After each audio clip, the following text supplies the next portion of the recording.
probably all seen, but might not have realized it. Or maybe it's been a few years since you played on a playground. Washington Park, yeah. Yeah, this was Dan Snyder. Back in 1998, we did this. And they're brass inlays that are in the concrete. And he worked with the kids in the Washington neighborhood area. And they talked about an island fantasy theme and what that meant. And the kids did drawings. He took them back to his shop, put them in his own style, turned them into these brass inlays, and then when they were laying the concrete, we went back out and laid them in there. So all the way through all the playgrounds, you can find these great little things in there. This is, just look, don't look at these composites, just this one. Anybody? So this is out at the Columbia Neighborhood Center, which is on Morse Avenue, almost to the 101. And this was a super fun project. We didn't have any money. We didn't have a budget, we didn't have anything. What we had was an after-school program where they were gonna pay an art teacher to work with the kids 2 days a week for 3 months. So we said, let's make an art apprenticeship. So the kids actually designed this with the help of the artists. And they went from design to fabrication. They had to do a mock presentation for the Arts Commission and get approval. They had to do a mock presentation for the school district because the school district actually owns the land. And then they did all this mosaic work themselves. So this is called Pole People, and they're holding up their worlds.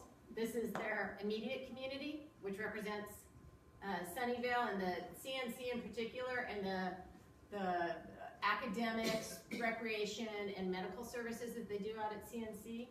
And this is part of a bigger community, which is California.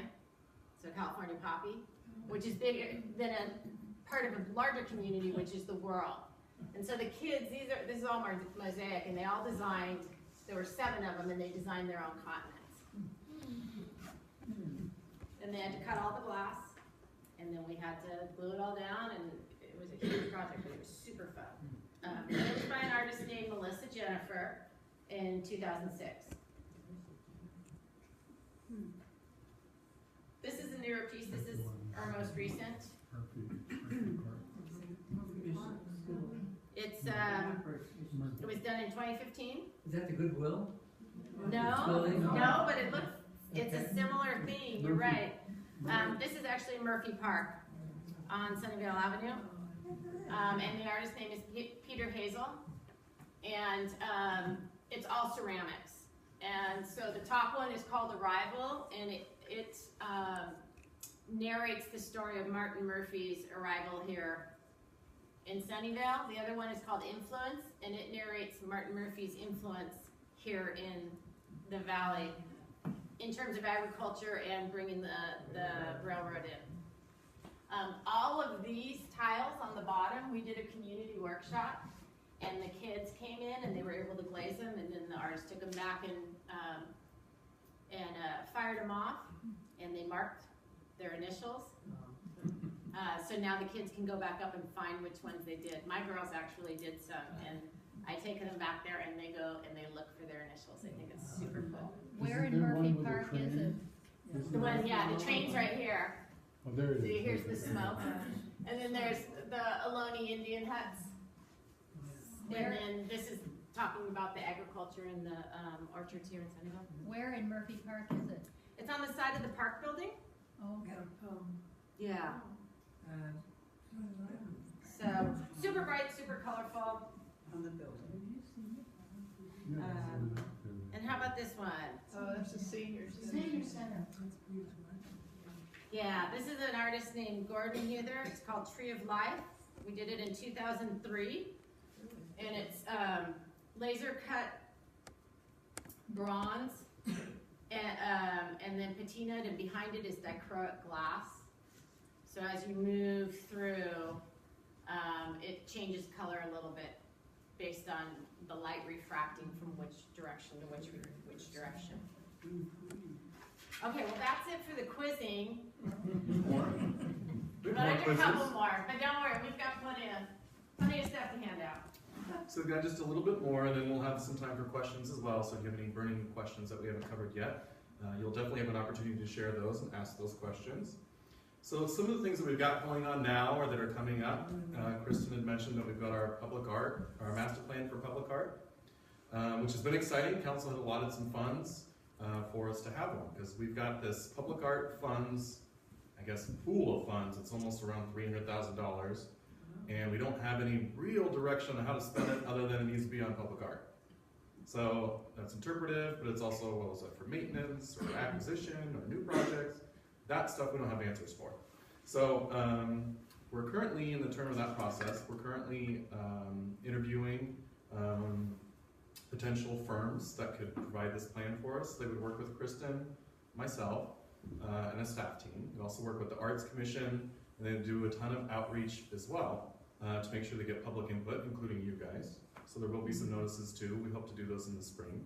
To kind of, what kind of things do you guys want to see in terms of art in the community?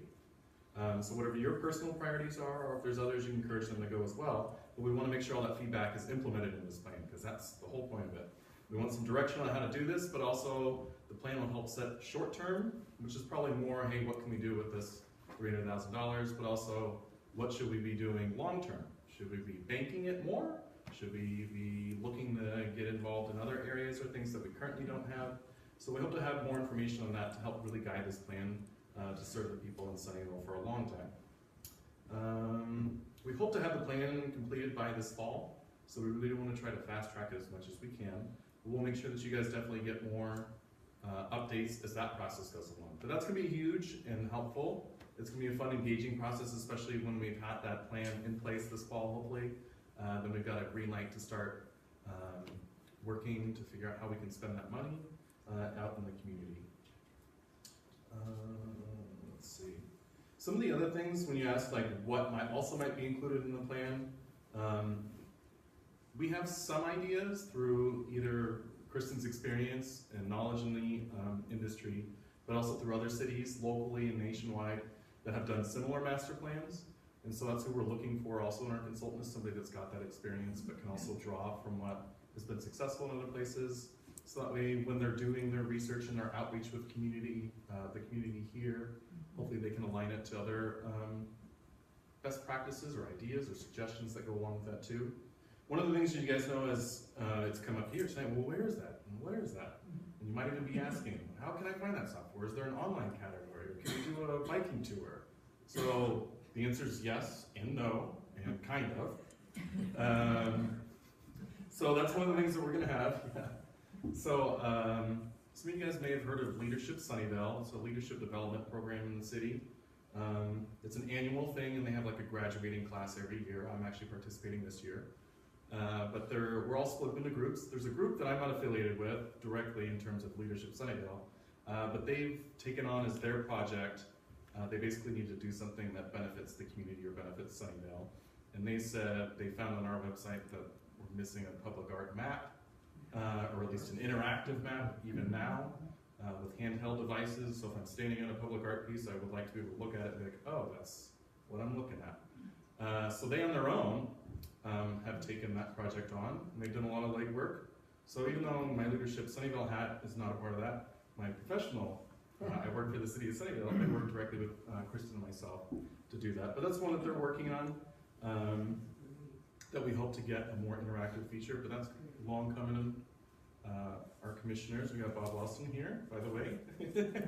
Everybody, Bob serves on our art commission. There's 5 members. That was one of your questions too. That also tells me the next slide. So we've got 5 commissioners. They serve 3-year terms? 2? 2 to 4. Okay, sounds right. And so we've got Bob, and then there's 4 others. We are full right now, right? So that's exciting as well. But we meet monthly on the 3rd Wednesday. It's open to the public, so you guys are always welcome to come. And that's the best way to kind of get involved and to hear what's coming up. We'd also have your voice be heard if there's anything that you'd like to share to the Arts Commission as well. But Kristin and I, your contacts, we'll come back to that in just a second. So that way, if you guys ever want to write down our info, we've got our business cards over on the table, as well as there's some inventory sheets. If you want to see all the names of the pieces in our permanent collection, you can take a sheet with you. So there's some things for you guys to take on the way out. So lastly, that kind of sort of, I'm saying is there a place. So on the very bottom, so I apologize if it's not legible, but you can just search on our website too. Down on the bottom here, if you go to historical images in sunnyvale.org, that's where you'll see our gallery. However, it hasn't been updated in a few years. But you can see photos. Some of them are original, which is part of the needs to get updated as well. But you can also see the title, a brief description about what each piece is. But there's over 100 that are listed on there, both private development and public. That's a great spot for you guys too. So, you guys know where this piece is? Yeah, good old Upper Pond. That was great. Where's that? So at the community center, yeah, so there's two ponds at the community center. There's the lower pond, which just has the big old fountains that spray the water out off of Remington. And then just above that, there's an upper pond that's got this art sculpture in it, and then that goes cascades down into the lower pond. Yeah. So we'd be more than happy to answer any questions, and we got a little bit of time left. Yes, can you elaborate a little bit on what the new project is coming on the community center that'll require artwork and where it will be? Sure. So there's been money allocated for capital, basically, they call it an infrastructure project for the community center complex itself. So basically, it's a lot of touch-up stuff.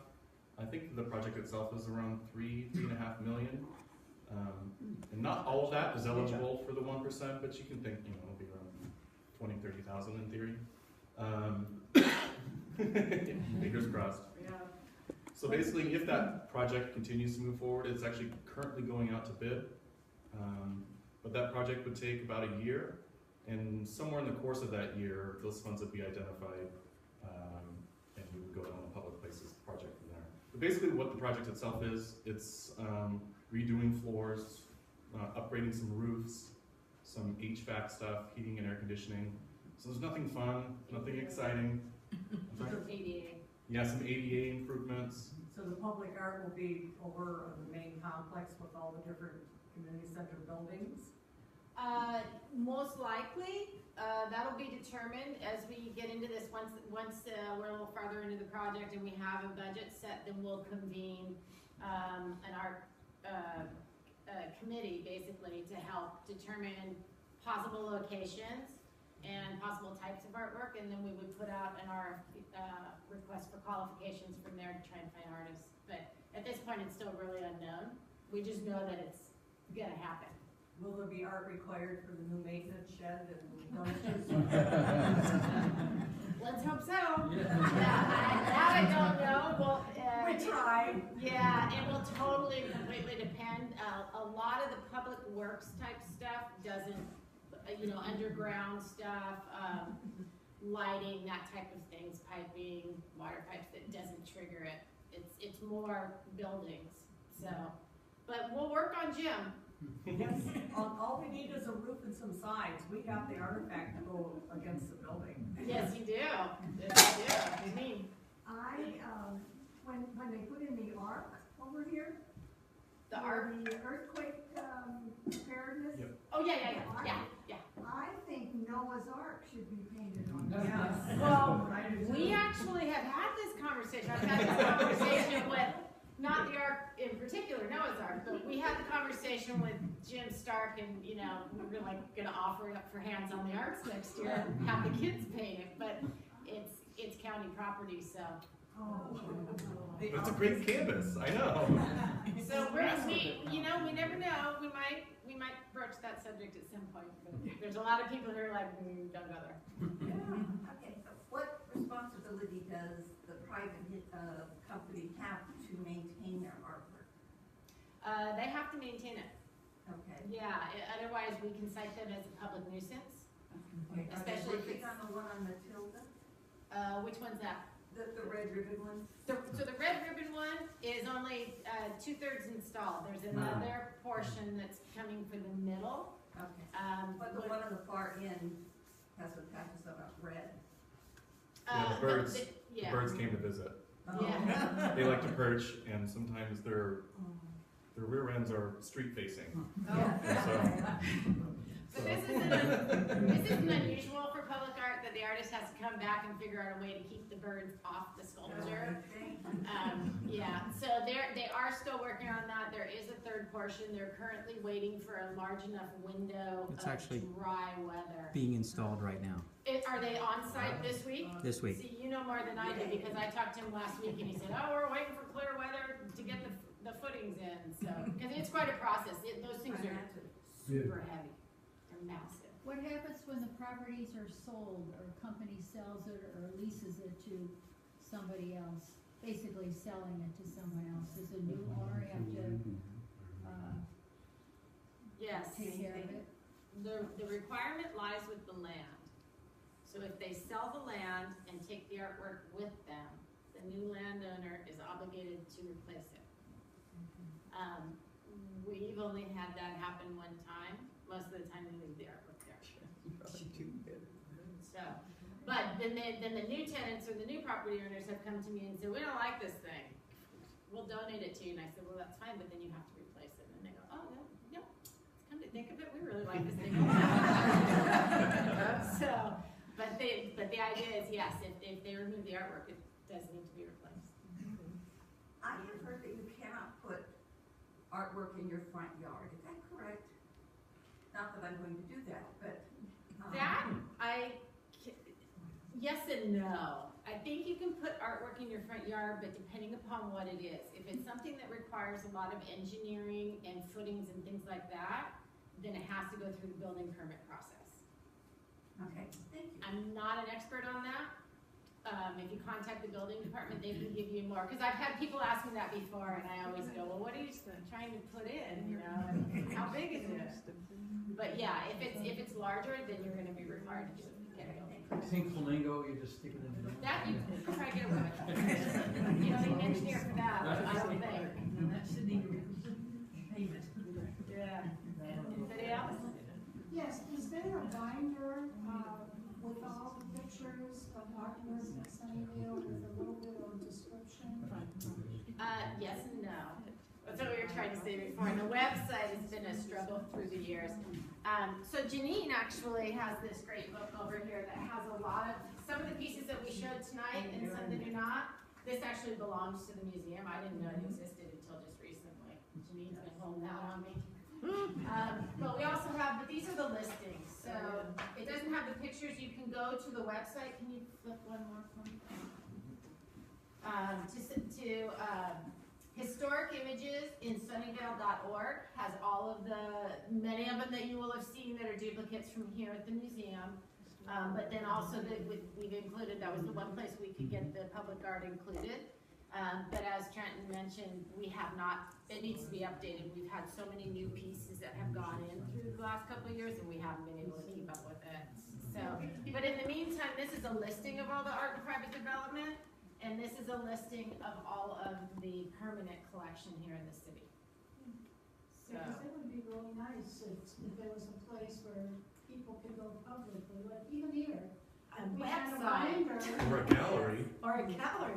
Well, we could We put had a on that binder gallery. where people could actually see the picture and Yeah. find out where it was.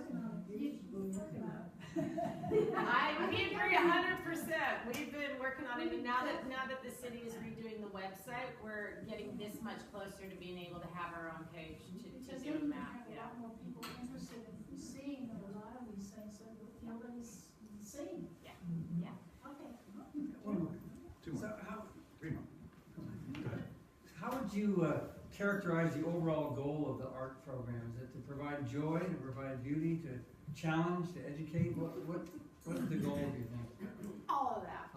Okay. Yeah, the city's general plan that's been council approved actually kind of establishes art as a priority. And so they're the best people, because that's what we use to help kind of also guide and determine our goals as well.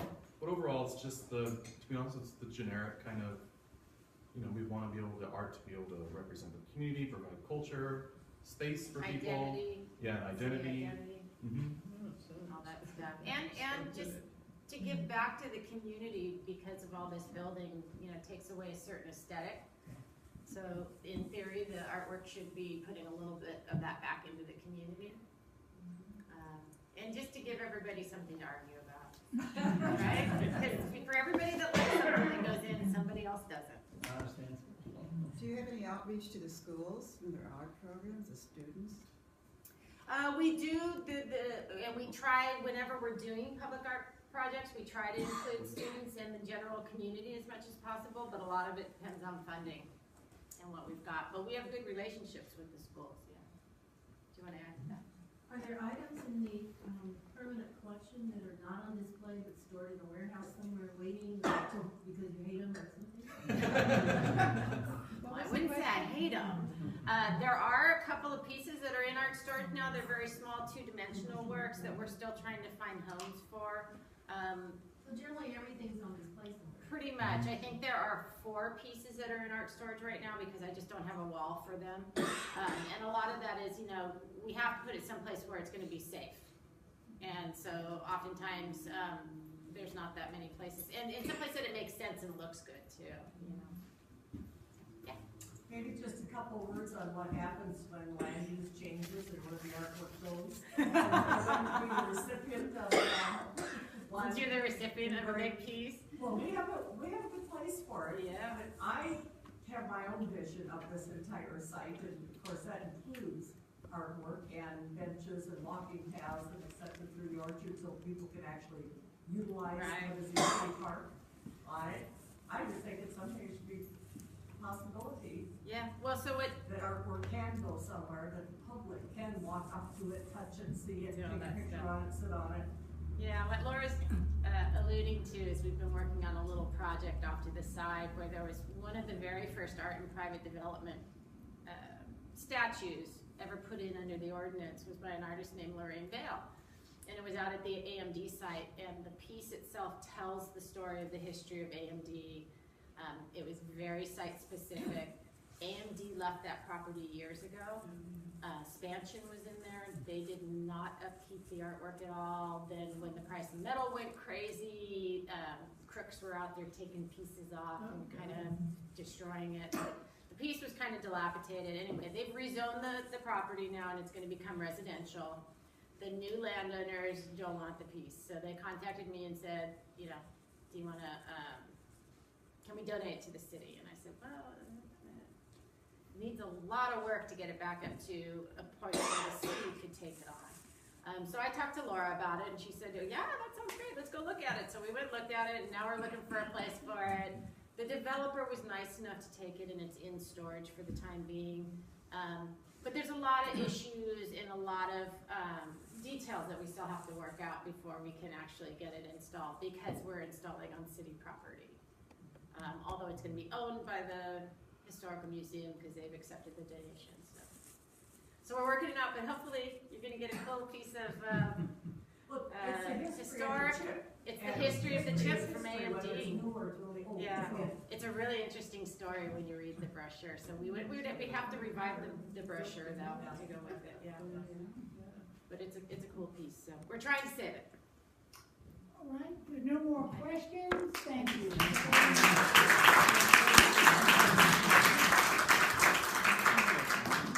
Thank you all for coming, and aren't we lucky to live in a city that cares about art, that cares about history, and that we have employees of the city that will take their own time after working all day to come and speak to us. We are very grateful. Thank you so much.